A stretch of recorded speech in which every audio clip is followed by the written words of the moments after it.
Es hora de comer. Hey, it's 11:57 p.m. and I still haven't had dinner. What's up? It's the Culture Detective here investigating your favorite movies.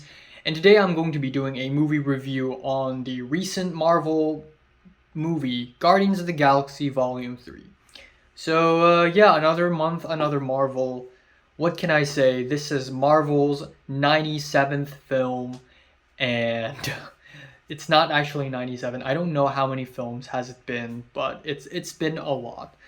And again, Phase 4 of Marvel were pretty disappointing for the most part. There were some highlights here and there, like Spider-Man No Way Home, but overall it was kind of meh, easily the worst phase of Marvel, and also I believe to be the downfall of Marvel because they're beginning to churn out more of the same stuff. It's like fast food where they keep vomiting the same movies with the same formula, with the same crappy humor, with the same boring characters again and again and again, and it's just one gigantic CGI explosion every single time. And then now we enter phase 5 of Marvel. I don't even care what's the difference between phase 4 and 5 because there isn't like a huge event by the end of phase 4 or anything. It's just called phase 4 for the sake of phase 4. But anyways, phase 5 started off with Ant-Man and the Wasp Quantumania, which if you can recall is one of my least favorite movies of the year so far. I watched it and it was awful. It was one scene after another where I literally do not care about any of the characters or any of the humor. It's god awful. And then Marvel decided to follow that up with Guardians of the Galaxy Volume 3. I saw the posters. I went to the AMC cinema and I saw the posters everywhere and I was not interested. I did not care at all. I'm done, okay? I'm done. Until a lot of people are giving this movie high ratings and are saying that this is the best Marvel movie since a long time. And I'm like, okay, hold on. Are you telling me that this movie's good? Are you serious? So I'm like, you know what? Fine, I'll watch it. So I just watched it on my laptop because I don't want to spend money in the cinemas anymore. Guardians of the Galaxy Volume 3 is written and directed by James Gunn and is the third installment in the Guardians of the Galaxy trilogy series. I hope there isn't a Volume 4. God, please. Yeah, this is, I guess, the ending of the trilogy. I hope. And essentially, the Guardians of the Galaxy, Chris Pratt as Star Lord, freaking Dave Bautista as Drax, Palm Clementif as Mantis, Karen Gillan as Nebula, Bradley Cooper voicing Rocket, Vince Diesel voicing Groot, and James Gunn's brother himself playing a side character. Together, they are the Guardians, and they're back.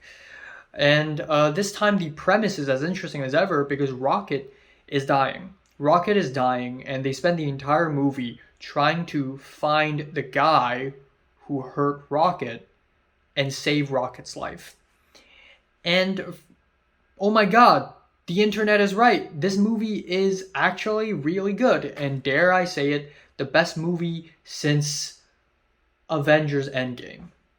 Yes, I like Guardians of the Galaxy Volume 3 even more than Spider-Man No Way Home. I think this is the best Marvel film since Avengers Endgame.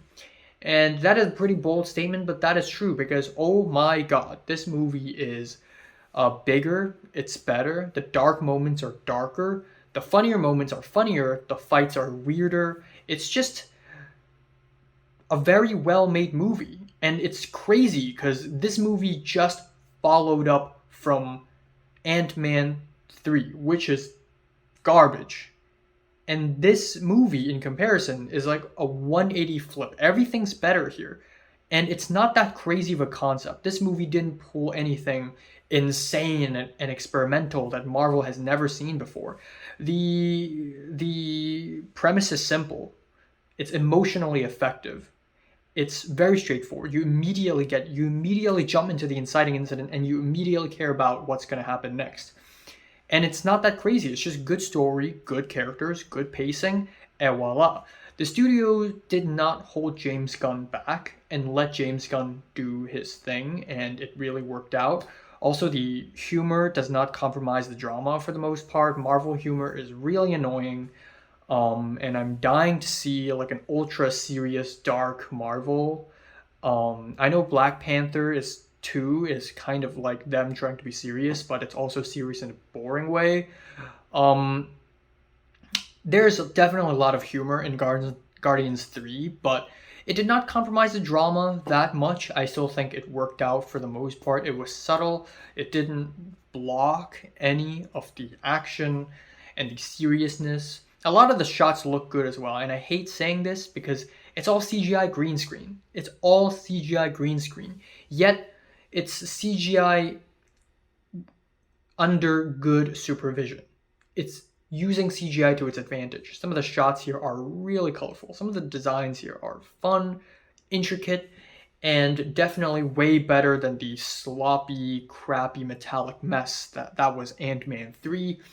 The Orgo core sequence, the fight at the end of the first act, I guess, felt like a sequence out of Star Wars, which is really nice. And every single character is awesome in this movie.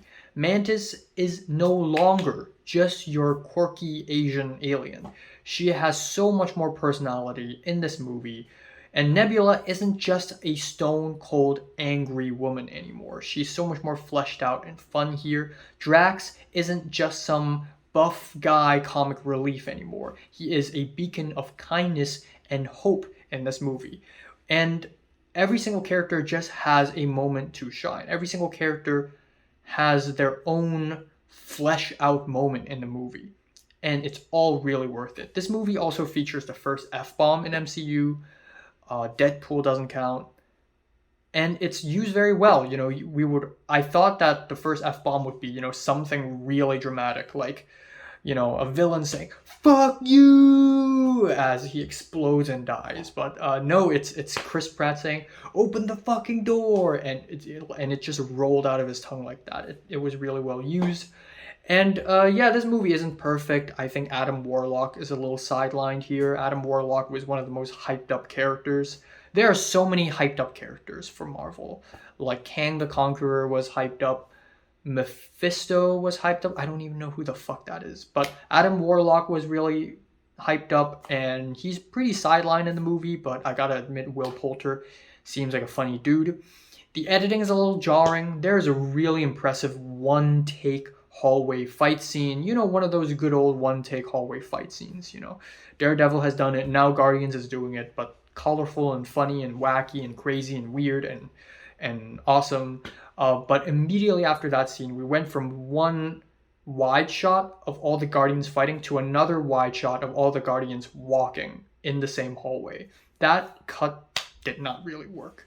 There are also a lot of cuts here where you see close-up of a guy and then like a wide shot of the guy.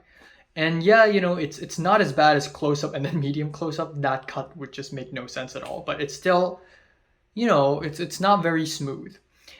And then the aspect ratio also keeps changing. It's I don't know why Oppenheimer's doing it, now Guardians of the Galaxy is doing it, but I still prefer this over Oppenheimer in terms of that, because the aspect ratio changing isn't as obnoxious as it was in Oppenheimer. And finally, my final gripe is the villain is kind of basic, but it's not basic in a boring way. He's still very fun to watch. He's very over the top.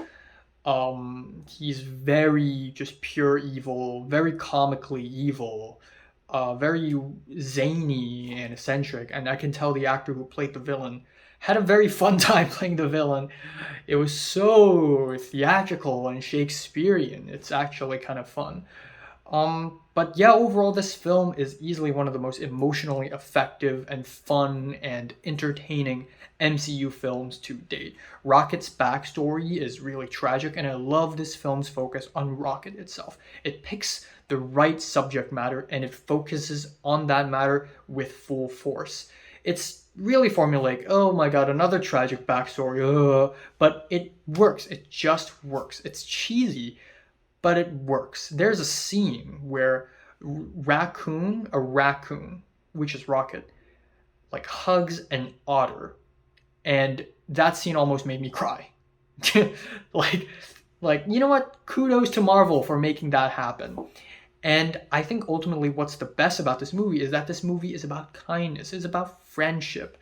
There are a lot of scenes in the last act of the movie where we see the Guardians saving the children, saving the animals, and Drax, making funny noises to make kids laugh, dancing to music, and it's nice. That set against the backdrop of something tragic and dystopian just shines so much more, and I really love Marvel movies that go beyond, oh, we gotta fight this evil dude, oh, family the best. But this movie is about kindness, it's about friendship, and it just works so well. So, yeah, you know what? Call me a pleb, but I enjoyed this movie. And I'm giving it a decent to strong 8 out of 10. So, have you watched Guardians 3? Comments below, let me know. Subscribe if you want more, and thanks for watching.